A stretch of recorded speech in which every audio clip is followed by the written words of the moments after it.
রমজানের চাঁদ যখন উদিত হবে, আমরা যখন ছোট ছিলাম, আমার এখন স্মরণ আছে, মানুষ রমজানের চাঁদ দেখার জন্য পরিষ্কার জায়গার মধ্যে দাঁড়াতো, ঠিক কিনা? পরিষ্কার জায়গার মধ্যে দাঁড়াতো, কখন জানি রমজান শরীফের চাঁদ উদিত হয়, কখন জানি আল্লাহর শুকরিয়া আদায় করবে, আল্লাহ রমজান আবারও আমাদের তকদিরের মধ্যে এসেছে আল্লাহ। কিন্তু বর্তমান সমাজে চাঁদ দেখার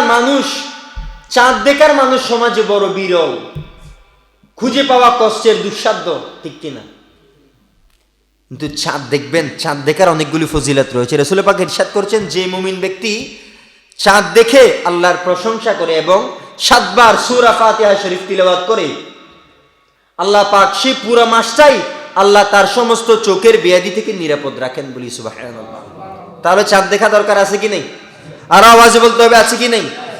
ইমাম নববী রাহমাতুল্লাহ আলাইহি তিনার একটি কিতাবের মধ্যে লিখেছেন, রাসূল পাক সাল্লাল্লাহু তাআলা আলাইহি ওয়াসাল্লাম নতুন চাঁদ দেখলে একটি দোয়া পড়তেন, আল্লাহুম্মা আহিল্লাহু আলাইনা বিল আমনি ওয়াল ঈমান ওয়াস সালামাতি ওয়াল ইসলাম ওয়াল আফিয়াতিল মুজাল্লালাতিল ওয়া দাফইল আসকাম।